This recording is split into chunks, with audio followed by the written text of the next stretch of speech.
Cooking 101? No, not quite cooking 101. I would like to ask, well, is that somebody at the door? So, when I broached this a couple of weeks ago about whether I wanted to do a practical guide to kashering and go to the counters, go to the sinks, I think people felt that they didn't want to move around and walk around in the shul because it might be too much for them. So I decided to bring a portable sink. Well, we'll pretend this is a portable sink, and then we can pretend these are countertops. I have my water here in my kettle, so we thought it would be better to sit out here where people can, if I make mess, at least this floor here is a little bit more receptive, and if I burn it, we have replacements, I hope. Yossi, we have replacement bits of the floor? No? I have burnt floor before. No, you don't have replacement parts? No? We haven't shown you. Will that be indicative of your cooking too? Of my cooking too, right. Burnt offerings? We also have... Do you want to get me a chumash?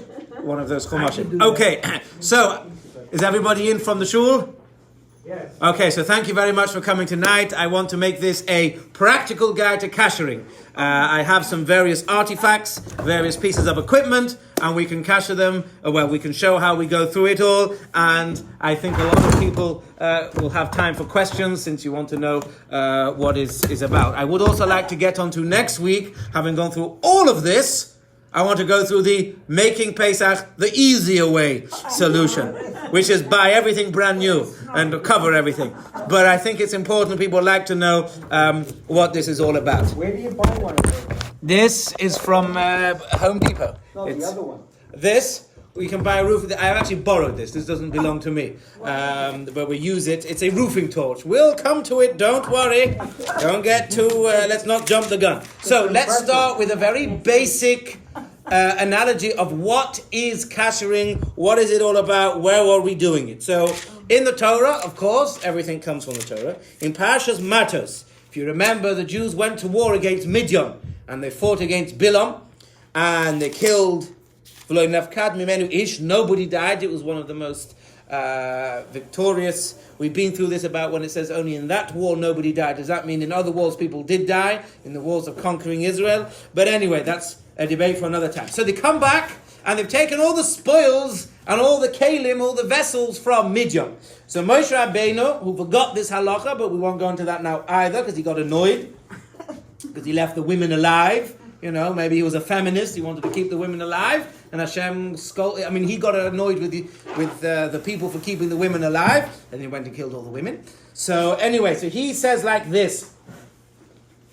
It says, right? Hold on. Kol davar sheyavai ba'esh. This is in Matos chapter 31. Any utensil that is used on fire, taviru ba'esh v'taher. You pass it through fire, and you cleanse it. But you then got to take it to the mikveh. Anything that's not used on the fire, taviru v'moyim. You've got to pass it through water, or in this case, it means hot water. So we see from here that you need to do something to vessels that have become treif, or in this case, chometz vessels that you want to kosher for Pesach.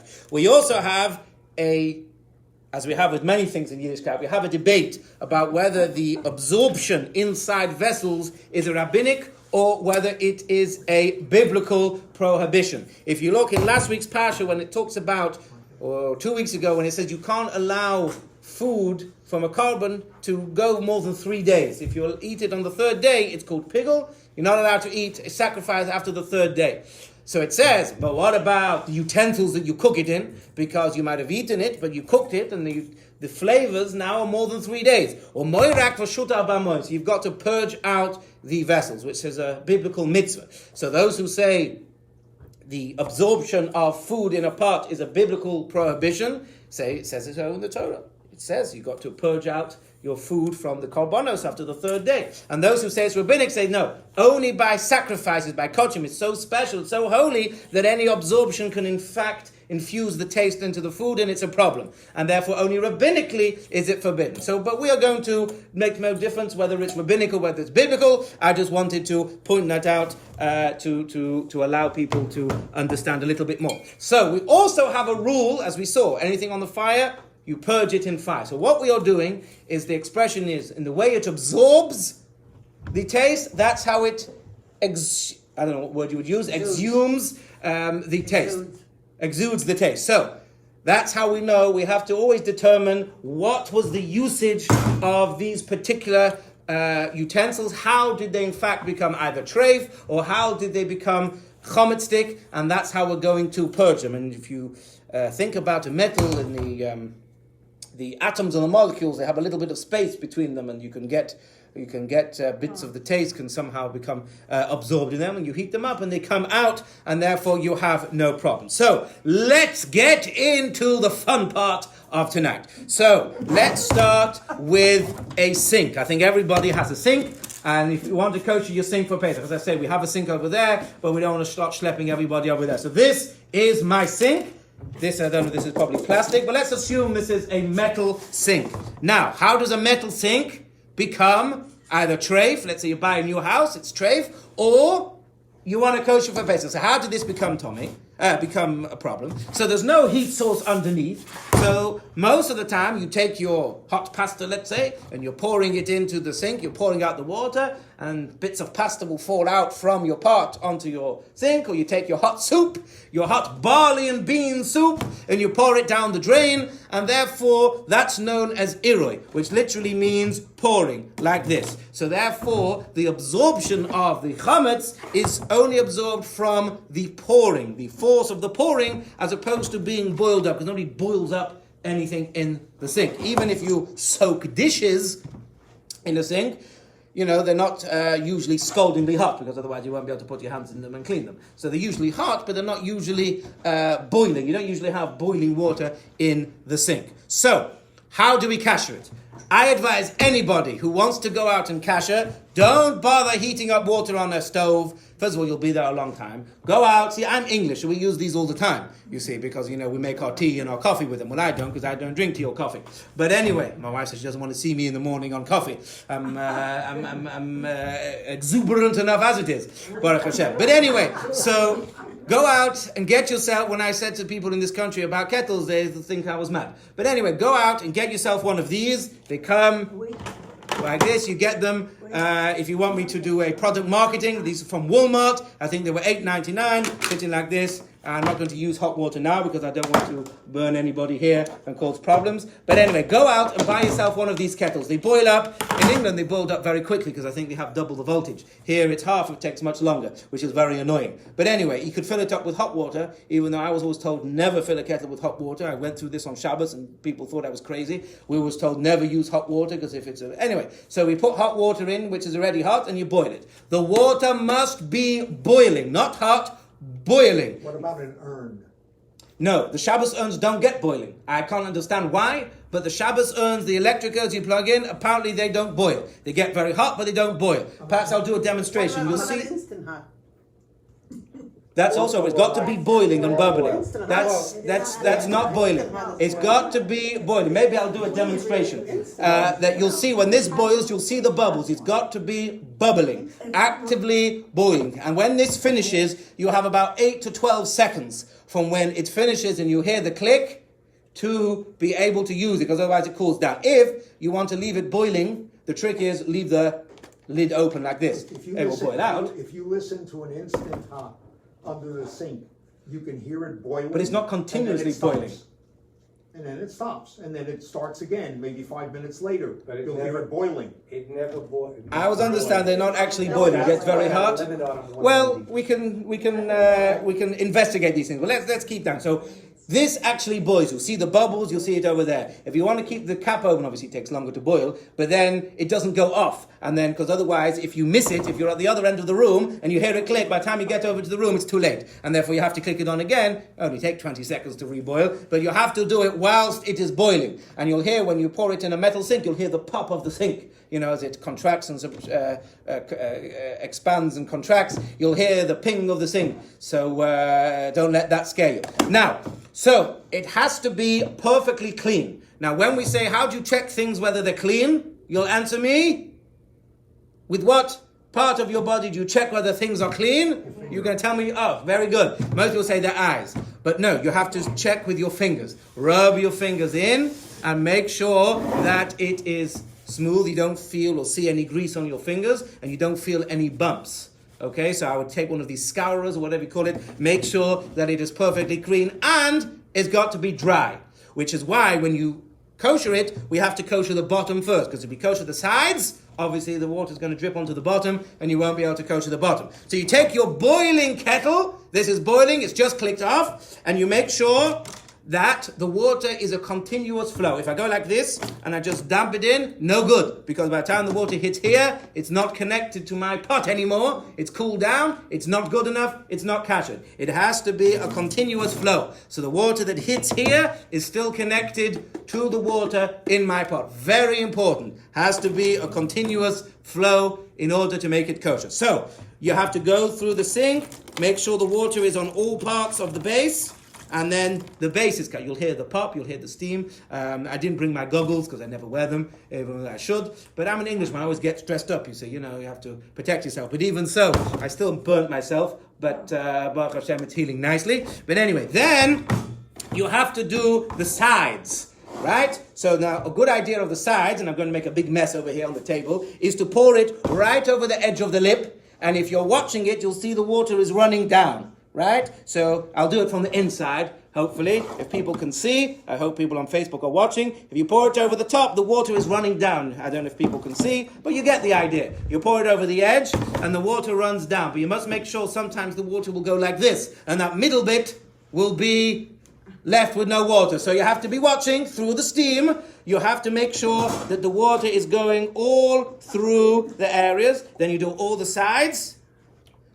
Leave the side closest to you to last, because otherwise you'll burn yourself as you go over to the far side. So make sure you go all the way around the sink. You might have to do it in 2 or 3 goes. Make sure the water goes everywhere. Then there is a chumrah as well, a stringency to turn on the cold water, because the hot water takes out all the flavors, but we don't want them to go straight back in. So there is it's not imperative. If you don't do it, it doesn't make it trave again, because they say once they're out and they're free. Like you've extracted them, they'll run off and they won't go back in. They've had enough of being entrapped. But anyway, a lot of people will turn on this faucet with the water and turn it on everywhere. Obviously, if you're doing a counter, exactly the same. Most counters, if they're wood, if they're stone or tile, then you can't kosher them. You just have to cover them, and you can relax. Make sure it's a thick covering, that when you cut things through, they're not going to go into the surface and touch the surface of the countertop. The countertop, the same thing. You boil up your kettles. Don't worry, I'm not going to pour it over here. And again, you go through all the way through. I would put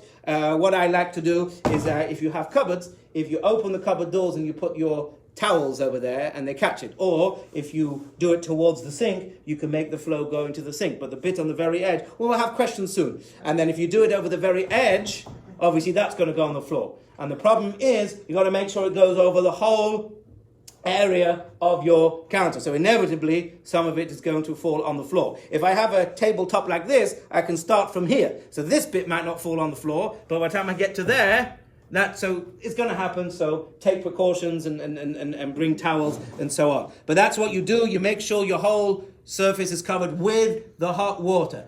If it cools down, you have to reboil it again. So you might need to take 2 or 3 kettles. Keep an eye on where you finish, because if you have a big countertop like the one behind you, you probably have to do 2. I mean, I have multiple kettles. If you boil them all at once, you can,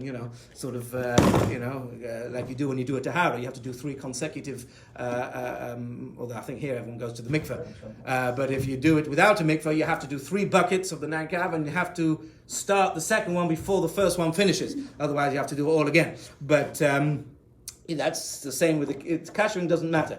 But you have to be aware of where you finished, because if the first time you finish here and the second time you start over here, you've missed out all this area. So you got to keep in mind, where did I finish? And then that's where you start from in the next kettle. So that's countertops, as long as they're not made out of stone or tile or something. But anything else like wood and even the formicas and things. Granite, they say as well, can be kashered. Yes, you pour it over the top. But if you don't want to bother with any of this, you can just cover it. So this can act very well as an insert. So what you would do is you would cover your sink with some sort of a thick plastic of sorts, and then you would use an insert bowl. You can buy them in kosher shops, or you can buy them in non-kosher shops, the ones that have the hole in here.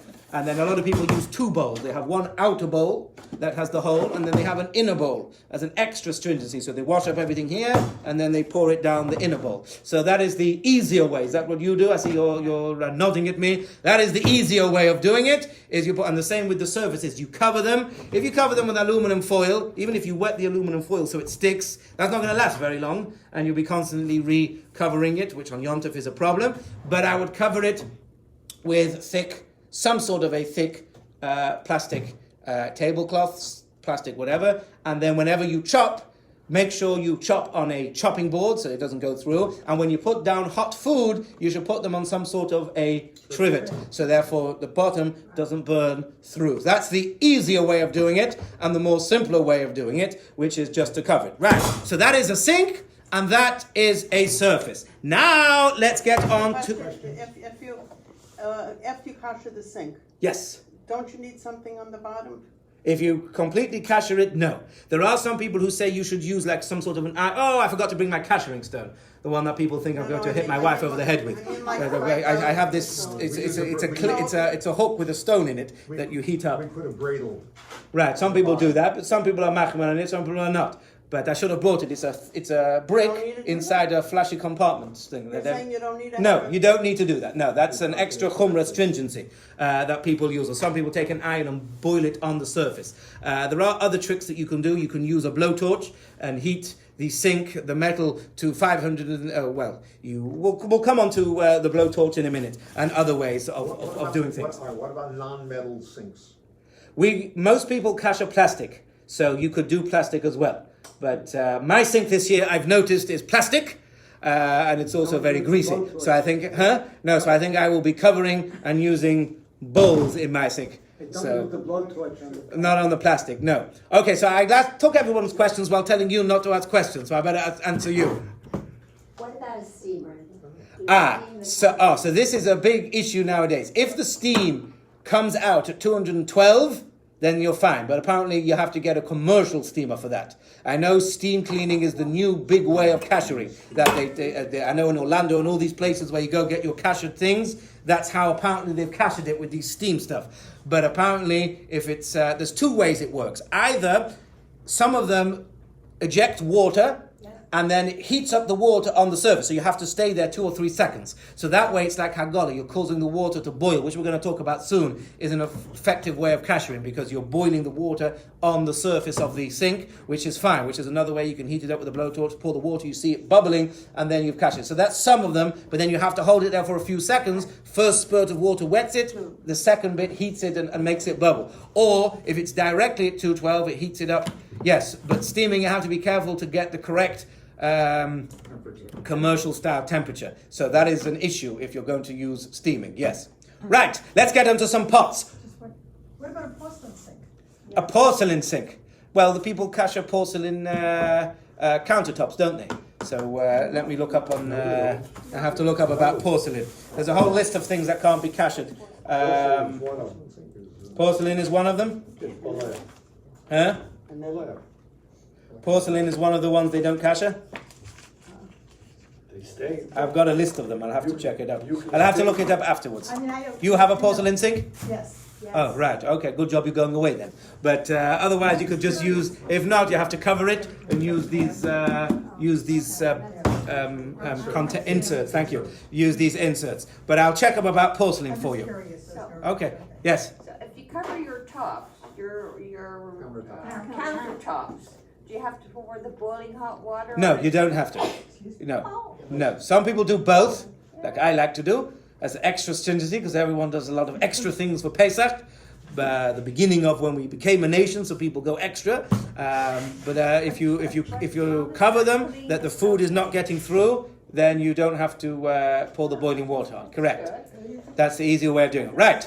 We're going to come on to some of the other aspects of, let's talk about kalim. A lot of people nowadays will just buy new kalim, which is probably the best way of doing it. But let's talk about, I've got some artifacts here for you to see. So, this pot.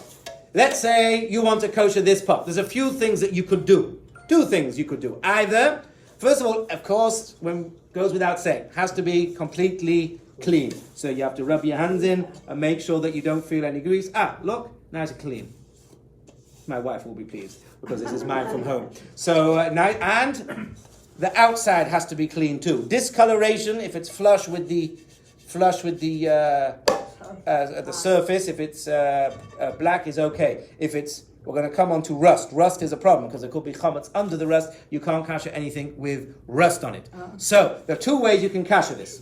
First thing is we have to worry about the handles because the handles could get, you see if you can see, the handles can get chametz inside these little gaps that are connected. So if you can take off the handles and clean them and kasher them separately, that's fine. If not, this is why I will change my online. Yes, this is online too. Yes, I already told your daughter she can watch it online. I see she was watching it before. She stopped now. But she was watching it before, yes. And then she can watch it on catch-up. So, the only other way is we have to burn them out. You use a blowtorch. What's the people say? Don't try this at home. But I suppose you'll have to if you're going to do this. So, if you take them to one of these places that do kashering, they will not do this for you. So they will just tell you they cannot kasher these things. At the JCC Federation campus on the, what's the Sunday before Pesach? The 14th? 13th?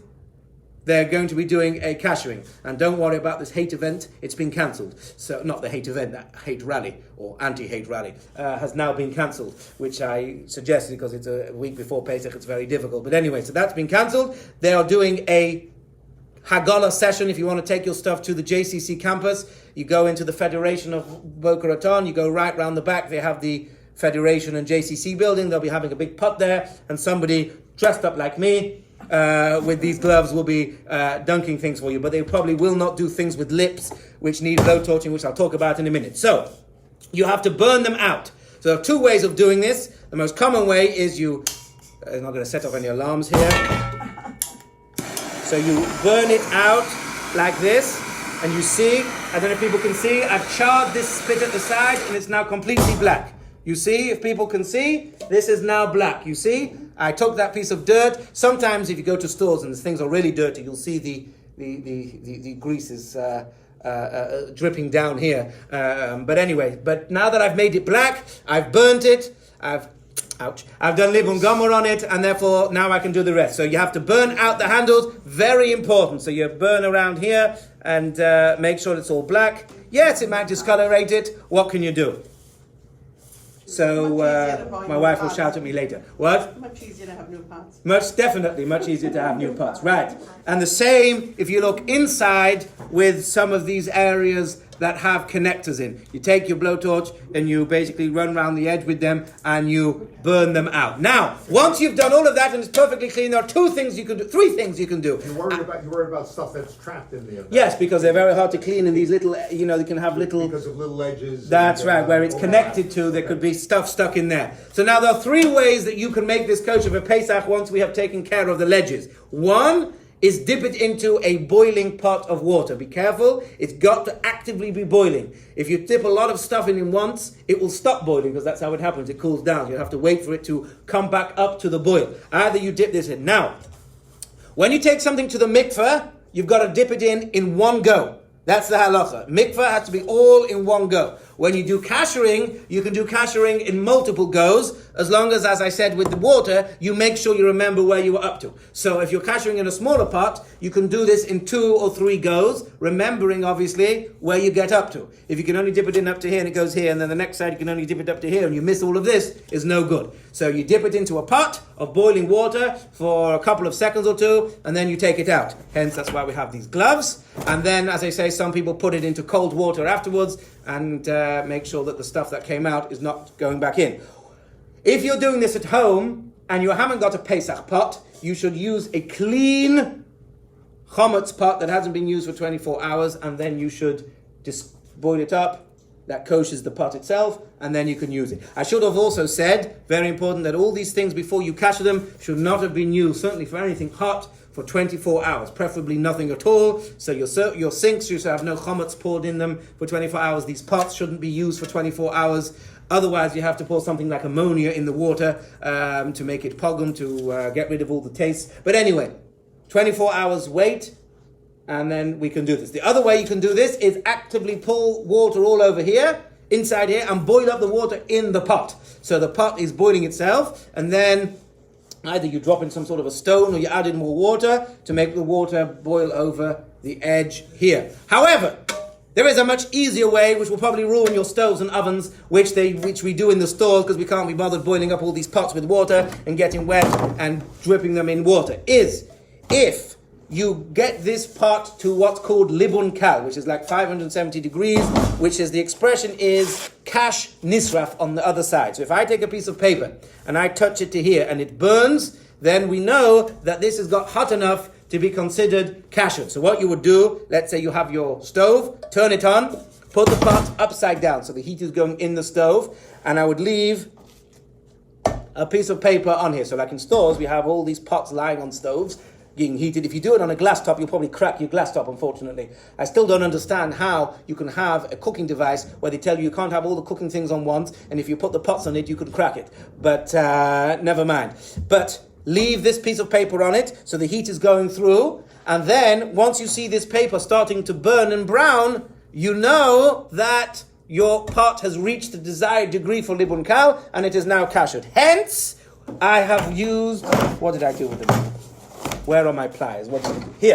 The other ones I just used in my house, so I usually have two. Hence, I have these, because if you try and touch it afterwards, you'll burn yourself. So I use these things here to lift up the pots afterwards. Now, I did burn a floor in one place, because I thought, I'll put it on the floor. And it was linoleum. And I said every time I go, I say, yes, that's like zecher, people put on in memory of. So that's my memory, on the floor. Although I just found out they're remodeling this year. So they're going to get rid of my damage after 4 years. So maybe I'll have to damage somewhere else. No. But so just a piece of advice, use something like this, because otherwise, and also be careful where you put it down, because you might burn something else. So that's what it is. You leave this piece of paper on it, and once you see that burning, you know that has got to the desired temperature. If you're going to do it that way, then I would put it on the pot first. Once it's already heated, then I would do this. Because this, you'll see, is much easier when these heat up. You'll see anyway, grease is falling off it, and then just burning it off is much quicker if you're going to do it that way.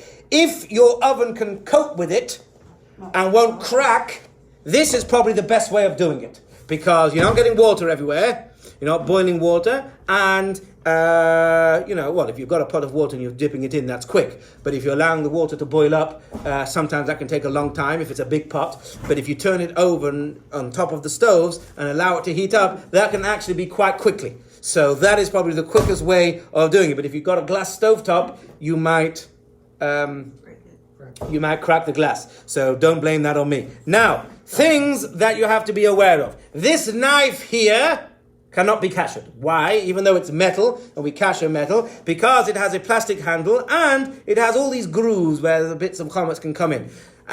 This becher too. This becher is not too bad, but some of these bechers have these things come out and there's like holes down the middle. Anything with grooves, as you said, anything like that cannot be kasher for the simple reason, you can't clean it out, and B, the water's not going to get in there. Next, we have to talk about lips, which is exactly the same thing as the handle. So we have to clean out, I don't know if people can see, there is a lip here. Some of them are more pronounced, you get a nice big lip, and you get dirt under here, which you can't really clean out. Like here, you see there's a little ledge under here, so you can't really clean that out, and it doesn't really get affected when you pour it in the water either. So, blowtorching time again. So again, be very careful how you turn this round, because if you touch the bottom, you'll burn yourself. But you'll take my gloves. Again, you have to burn this out. This is very clean. But if you get dirty pots, you'll see the grease will ignite a little bit. So just be careful. Depends how clean you keep your pots. But again, you will burn. You see it till it blacks around the edge under here. There. I hope my wife is not watching this. You see that it's become black because of a little bit of dirt there. And now I've burnt out this dirt and it's become, I'm not going to touch it. You see it's become black. Now that I've burnt it, I've made it into sort of charcoal. Therefore, that doesn't present a problem for Pesach anymore. And then I can go and kasher the rest of this. If there is, as I said, rust there, you can't kasher anything with rust, because there could be, clearly written in the Shulchan Aruch. Anything with rust cannot be kashered at all. What time is it? 8 o'clock. 8 o'clock. Okay, want to leave plenty of time for questions. Okay, so now you want to know, why do I have this big bad boy over here, as we say, my big roofing torch? So this is what we use mainly in commercial areas. We attach this to a nice big gas canister, which I was not going to schlep tonight. And this is used for heating things very quickly. So, if you have a big metal table in these places that they, these big, huge commercial things, we can use this to heat it up, because if you stand there with this, you'll be there all day. But if you turn this on, then this can, you got to be very careful with it. It's about, I'm not sure how many degrees it comes out here, but it certainly can heat things up very quickly, and it can really do the job very quickly. So that's why I thought I'll bring this to show you the tools that we use, the tricks, and we can use this to, go through tables, speed racks in stores. That, the speed racks, they put the food on, so we use this, up and down, and so on. Now, let's go on to ovens. Ovens need also to get to the temperature of 550 degrees for at least an hour. That's libun kal. However, the biggest problem with ovens is cleaning them. You got to make sure they're completely clean. The racks.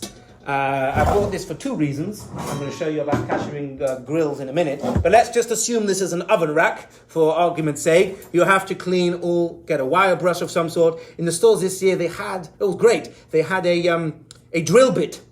A wire brush drill bit, and they put it on, and it was great. Or the best way of doing this is dipping it in, depends how big your racks are, into a container full of degreaser and soaking it for 2, 3, 4 hours, preferably in some heated degreaser, and then the grease just washes off. They say the best thing to use is some sort of engine degreaser, because engine degreasers get up to, I'm not sure, engines get up to huge temperatures, so they're used to getting off caked on stuff from huge temperatures. The best thing to use is, this easy off apparently is anything but easy off in my experience. But anyway, it's not so easy off. But apparently they say using some sort of engine degreaser is the best, or boiling it up in degreaser if you have a skillet, which probably most people don't. But in the commercial kitchens, they have a skillet. They boil up all the racks in a skillet with degreaser overnight for a few hours. So that is that. What about self-cleaning ovens? So we're going to come to that in a minute. So the racks, you have to make sure they are perfectly clean and smooth. If they are discolored,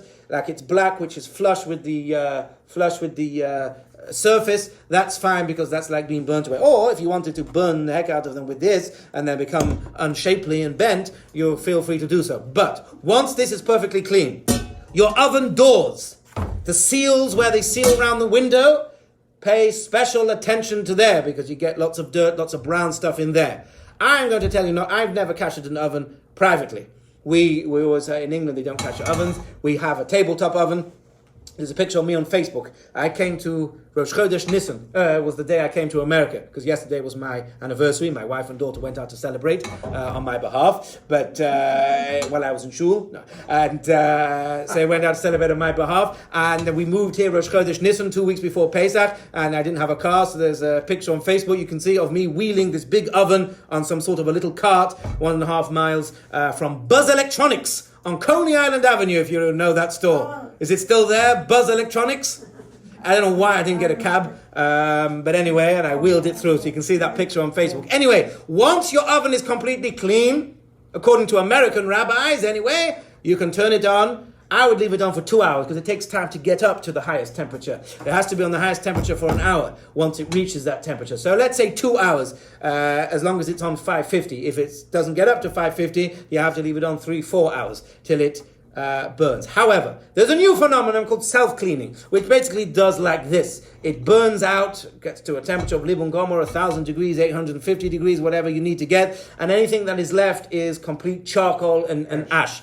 However, so that is okay. You make sure there's no real pieces, clean it out from real pieces, put it onto the self-cleaning. However, apparently modern self-cleaning ovens, the very modern ones, do not clean at a high temperature. They clean at a low temperature. I'm not sure how that works. Boiling water. Okay. Pour water in the bottom, And then and on the water boils. okay, so those, unfortunately, so if you want to use your oven for Pesach, don't go so modern. Okay, don't keep up with the Joneses. You have that expression here, keeping up with the Joneses? Right, okay. So don't keep up with the Joneses. Get an older self-cleaning oven, and then you can turn it on, let it go, assuming it gets to 850 degrees. So you need to check what sort of temperature, I don't know if you can, if it comes on a manual somewhere, what temperature it gets to. It tells you in the manual. Oh, what temperature it gets to. If it gets to anywhere above 850 degrees, you can sit back with your glass of alcohol, whatever you want to choose, and let the self-cleaning oven do its job. Or, now I don't advise this for things like this because you'll totally burn them. But if you wanted to put pots in there, whilst it was self-cleaning at that temperature, that would also kosher. There might not be anything left of them, and they would certainly be very, very discoloured. Like when we burn bowls and certain stuff, there's nothing we can do. They come out very, very discoloured. But that is also an option because they get up to libun gomel. So that is with an oven.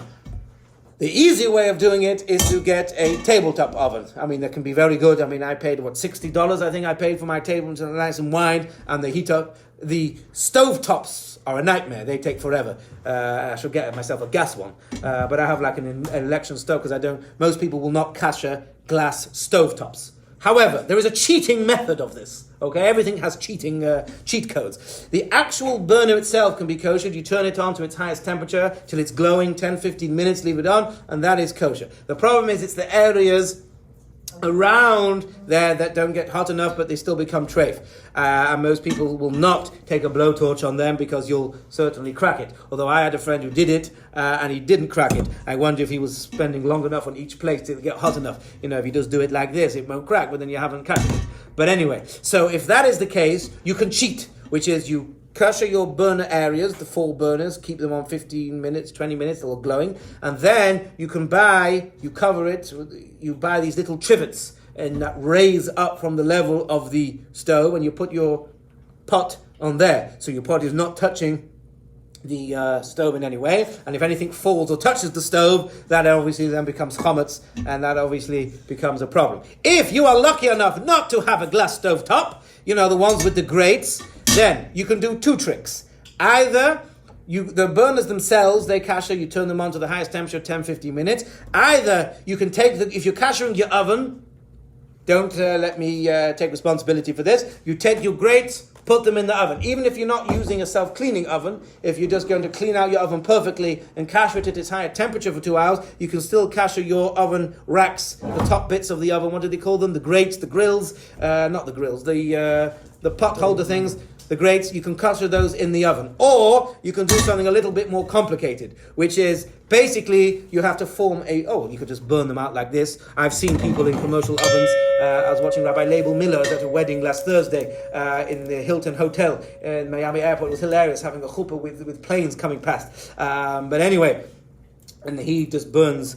He uses one of these and burns all the area. When it's finished, you'll see they're nice and white and grey. He turns them grey. But anyway, if not, you can you can take aluminum foil and totally cover over the grates completely, turn them on so the top is now allowing the heat to permeate on top of the grate. And then, again, make sure you're wearing some sort of gloves. You take your little piece of paper, and you go to the most outside section of the grate, not on top of the grate, because that's going to be hot. It's on the outside of the grate. So here's your grate on the oven. So it's this side here, the edge. You put your paper to it, and once you see that burning, it doesn't have to be coming to flames. It just needs to start going black, then you know it's kasher. Again, be very careful, because it could burn you, and so on. And then obviously when you take off the aluminum foil, that could burn you too.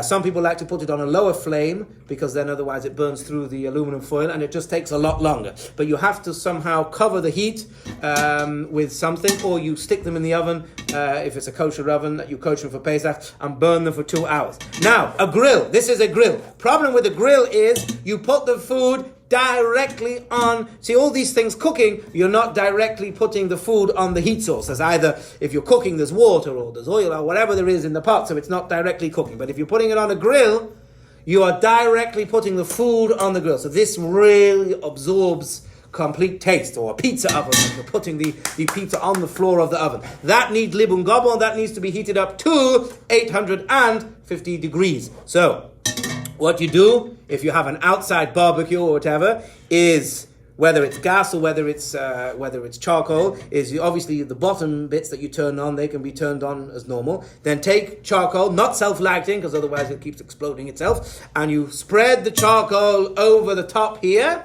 So now you're burning it from underneath, and now you're burning it from the top. You ignite all the charcoal and just let it burn out till it's completely ash, and that will basically burn out and purge. That will get to the correct heat. So again, if you want to kasher your grill, technically the grills are the easiest things to do. If you're outside, of course. If they're inside the house, then you'll have a problem because you'll get smoke and ash and things everywhere. But if you have an outdoor barbecue, make sure it's clean. Technically, you don't have to clean it, because if you're doing libun gomor and you're heating things to 850 degrees, you don't have to clean it, but you will probably start yourself a grease fire if you do not clean it properly, because don't forget you're getting to huge heat. So I would advise you to clean it a little bit at least, so therefore you're not going to have any grease fires.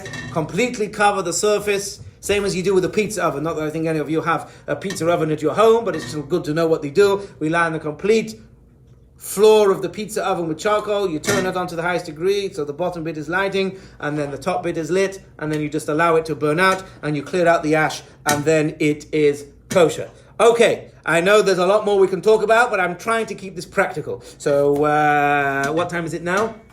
8:15. 8:15. So, if anybody wants to leave, we have finished. If you want to stay for questions, you're more than welcome to do so. Yes, Mr. Refrigerator. Yes. Just a comment on the kashering the grill. If you have a gas grill outside, You still what I have to do put is the charcoal on top. Well, what I have been doing is putting aluminum foil on. Okay, and then and it gets up to glowing temperature. Right, so then the trick for that is you have to, I suppose, when it's dark, so like in the restaurants we turn off all the lights, you have to see by peeking that all the grill grates are glowing red. Once it's glowing red, you know that it's kasher. So if you do it that way, again, you form a thing over it, that's fine, if you want to do that. But the easiest thing is, for the outside goes, just put charcoal on it. I think... Yes. What about the refrigerator, the plastic trays? Okay, so refrigerators, you never have anything hot in them, so they don't really become tray for hummus stick in any way. So the main problem is bits of food there. If you have a bit of hummus, that might fall in obviously to your pot of pesach stuff on pesach, and then you have a problem of eating hummus, like so you have to make sure that everything is clean. You can buy these plastic things. trays. Yeah, they cost about $2 for like 2 of them. I'm sure you can buy them in Glick. That's a good idea as well. So you clean it and then you put your stuff on there. That's not because there's any infusion of taste, but that's because there might be bits stuck on the bottom there, and then it'll stick to your pot, and then you'll take it to your surface, and then this bits of food will end up in your meal sometime. Yes? You said, what'd you say about electric stove, glass top stove? Okay, so most people say glass tops, because glass is a problem. I'm not going into now. But we don't, the minhag of Ashkenazim, by the way, is not to kasher glasses in any way. Okay, so we don't use kasher glasses that the Sfardim do, but they hold it can't become treif anyway, so they used to say meat, milk, hot, cold. But anyway, so the minhag is not to kasher glass. So that is the problem with the glass stovetop, is that you can't pour the boiling water over it.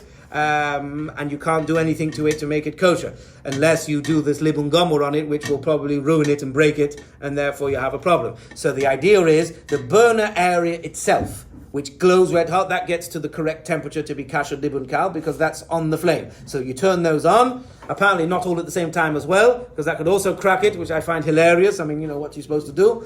Although somebody told me, though, if you're actually putting a pot on it, then you can have all 4 on, because the heat doesn't escape. It's only, they probably don't think that anybody has to kasher these things. So when they're making these things, they don't imagine Jews are busy kashering their utensils. At a time, full glass is what you're saying. Yes, till they're glowing 10-15 minutes. Then the problem is the middle areas. We don't have a stove here, do we? No. No stove here. Okay. Middle areas, yes. So the middle areas. So the idea is you can buy the professional ones for the glass stovetops if you look online. If not, you use some sort of a trivet. Some people will cover it, but be very careful, because if you cover it with the wrong substance, it will stick to it and crack it as well. So you can get special covers if you look online, whatever, and then you use some sort of a trivet. So here's let's say this is your glass stovetop. Then, let's say this is the glass stovetop. So here is your little trivet thing that you're putting, and then you're putting the pot on here. So the pot now is not touching the glass in any way. So there's no way, and obviously everything is exposed. It's not like it's in an oven where the taste is coming from all areas. It's not. So this now is okay because you've raised it up. This is how we'll discuss next week in the easier way of making Pesach. I didn't say the easy way. I said the easier way of making Pesach. But that's what one should do with a glass stovetop. Apparently, you can buy a new, not saying that I would advise you to put it in yourself. Apparently the top bits do come out. There's some screws at the back, and apparently for like $275, you can buy the glass stovetop part of it, apparently, and then every year you can take that off and on and keep that for Pesach. Some people, have special, if they have even an electric stove, and with grates, they buy special grates for Pesach. No, you can buy a metal with the rings already cut out.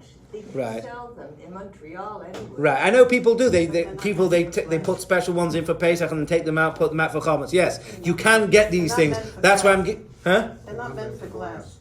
No, that's what she said. They Oh, were metal ones. I used mine on glass. Did you?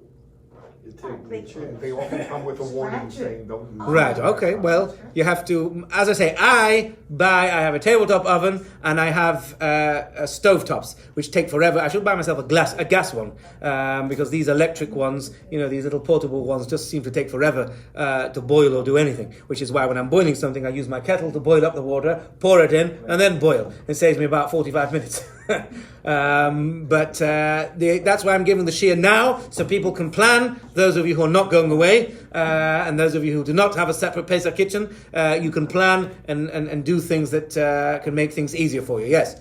There's a product that we use inside our oven that's transparent to heat, but it can handle over 500 degrees. This is like an insert.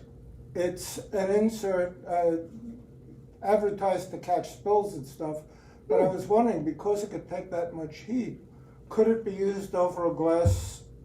That I don't know. That's getting too complicated for me. Used it before. I don't know. I don't want to start getting involved in what can and can't be used. But theoretically, if you have a non-chametz thing, because if you have a non-chametz thing and you put it over, so you're lifting up the level of this without it directly touching. That's the problem. If you see, the thing about this is it has legs, so the legs are on the edge, and therefore, if you rest it directly on, then the problem is the taste is going to go all the way through. So that's all. This has to be a little bit of a gap. Impervious? Then you're getting into interesting questions. Yes. The pot that you use. This? No. This? The hot pot. Oh, this kettle. Yes. You're using a hummus pot, right? Well, don't forget these things here. Yes, if you pour them over a chicken soup or something, they can accept. But every time you're boiling it, if it's clean, you're basically rekashering it. So yes, you could. I have one in that metal. Right, but I've seen some glass ones, expensive glass kettles. Oh, right. So some of the glass ones, you have to be careful.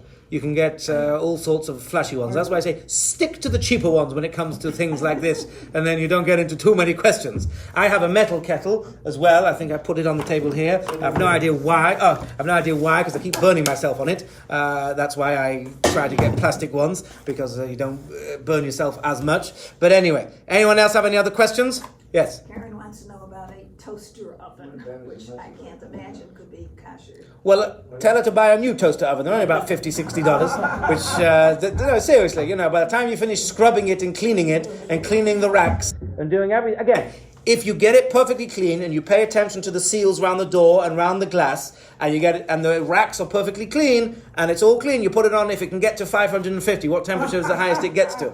Tell her matzah toast doesn't taste that good. Right. So, but tell her she can buy another one for $40, $50. It's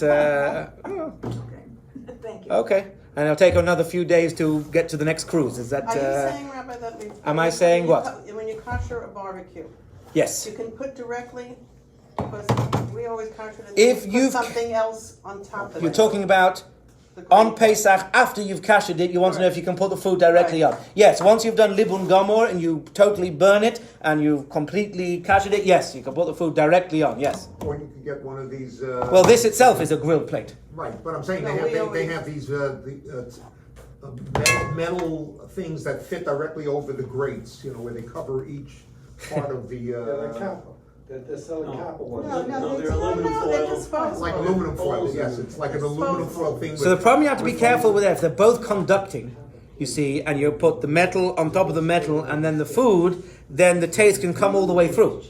You see, that's what you have to be careful of. If you cover it directly with another metal on top of another metal, Yes. it's basically the same as you have a nice thick grill. So you have to be very careful when you're covering things. There should be, I mean, surfaces are not a problem, but when you're covering heat source things like the grill, if I put a plate directly on top, you see this here has little stands, so these grids are not directly touching the grill underneath. But if I put something directly on the grill on top of it, it becomes like a thick grill. So you haven't really totally solved the problem, because the taste can still go.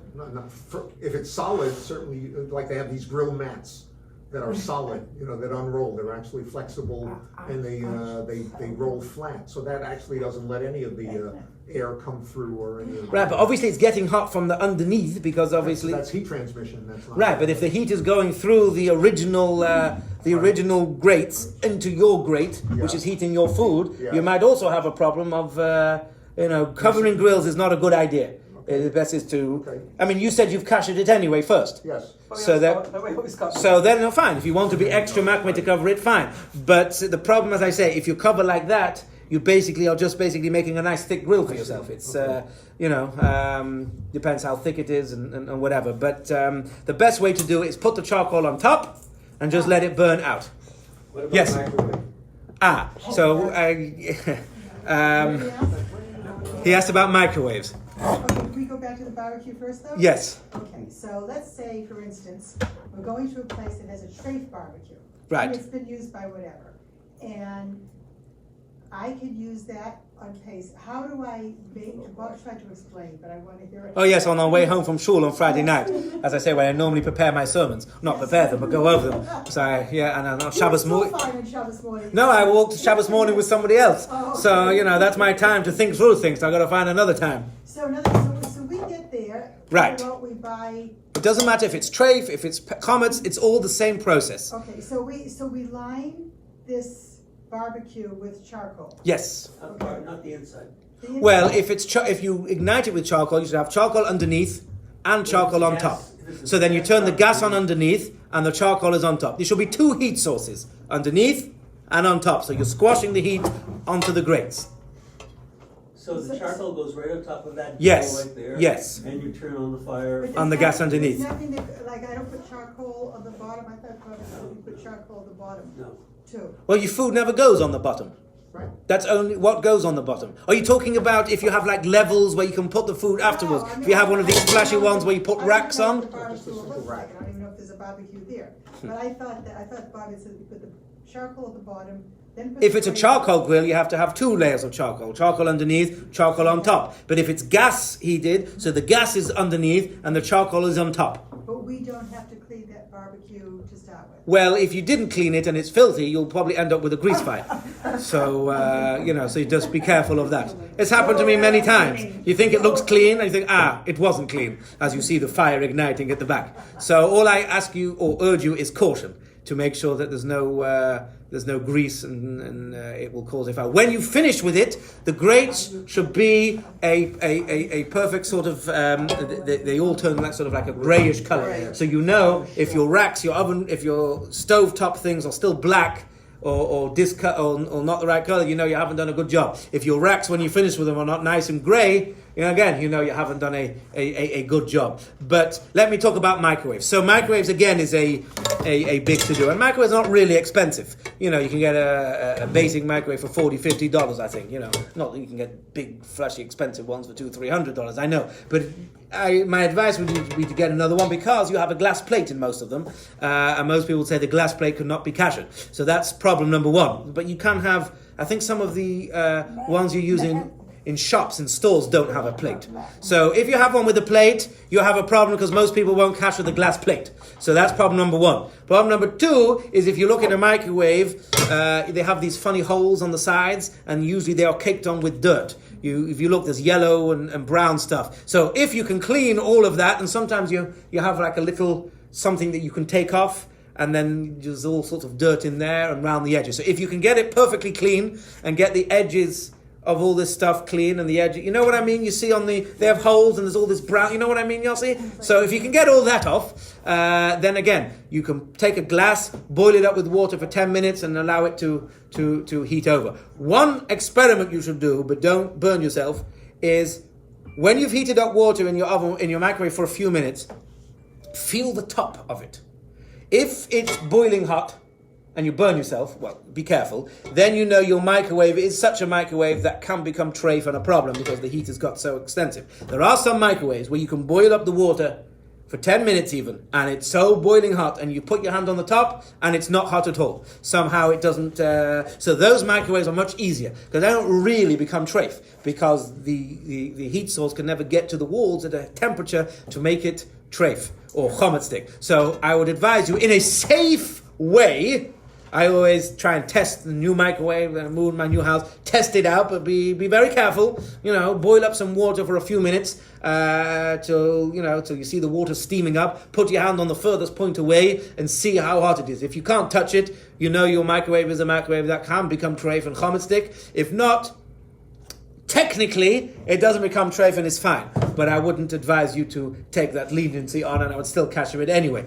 But the plates on microwaves are a problem because Ashkenazim don't kasher glass plates. So some people will and just allow the glass to be kashered in the same way as the microwave, and then they move the glass to another point, the cup that you're using to fill the microwave, and then make sure that you don't put anything directly on the plate. So anytime you put something in the microwave, you put it on another plate. I don't know if anybody here puts things directly on the plate. I try not to for kashrus reasons. So the plate, but then obviously things spill all the time. Water, every time I'm boiling up pasta, I don't know, so things fall out. So that's when it becomes treif. If you don't put anything on the plate, it's okay. If you put a plate on the plate, it's okay. Well, it depends what you call okay. Okay is a very dangerous word. If you kasher the microwave and then you kasher it with the glass and then put it on the plate, there are more opinions who say that's acceptable. The best way of doing it is to buy a replacement glass. But I've never really looked into how expensive buying replacement glasses are, because the microwave I've had have only been $30, $40 and you just buy a new one. But I suppose if you have one of these commercial ones that they fit into the walls, which I now have in my new house, they're probably very, very expensive. You can buy probably the $200-$300 ones where a new plate probably is worth getting a new plate. No, am I right? Anybody know how much a new plate in a microwave is? No. But I've got a question about the Yes. About the what? About the glass Stovetop. plate that goes around in the thing. Glass in the microwave. Yeah, why couldn't that be covered the same way you cover a counter? Have it completely covered. If you have a microwave safe cover, you mean? Plates on top of it. What would you cover? If you have a microwave safe cover, please let us all know. Virtually any, Wax paper? What are you going to cover with? well, with plastic, with, You're getting involved with the microwave itself. Don't touch plastic in there. It's gonna get As I say, I'm not taking responsibility for that sort of. But yes, if you cover it like you would do your countertops, and a good covering. I put things in the microwave all the time to keep splashes away. No, that wouldn't be necessarily so good because the microwave is a heat source, where your counters are not a heat source. You don't have heat there, where the microwave underneath you. The heat is self-generated within the item. A microwave is not a heat source. Right, that's true. Heat is generated within the item because it excites the molecules. Right. So then, why does the plate always get? The plate is usually hot. If I put a plate and a cup. Because you put a hot plate on it, the food heats the plate, and the heat goes down from the food into the plate. Right. So it doesn't matter if the microwave is heating it. The fact is, you're still heating up this plate. So that becomes more of a problem. It rarely gets hotter than boiling water temperature. Okay, but it can still become. What are you doing? So you're saying you want to totally cover the plate, and whether that would work If you totally cover the plate, would it work? in a way that is not conducting the stuff through. In a way, just like you cover this, because if you take a hot plate, you put it on But the heat. salsa. Huh? $28 you said? Anywhere between $20 and $80 you can replace the turntable. Oh right, okay, and then you can save it every year for Pesach. You're dealing with it's the microwave itself, when you put that plate in there. I don't catch anything for Pesach except you. Internal of it, if that plate's there for a specific reason, once you change it. Well- You better make the same plate or else you're gonna end up with. Well, that could be scaremongering. I don't know. No, That's for everybody to make their own decisions. You see, don't come blaming me about. I should have made you all sign a waiver like we do before we kasher. When we go kasher professionally or commercially, we always make them sign a waiver. If anything breaks or explodes, not my fault. I can run off. Thank you very much, Rabbi. But if anybody has any other questions or wants to sell their chametz, Yes, yes, I do. I am available. Okay. Rabbi. It's very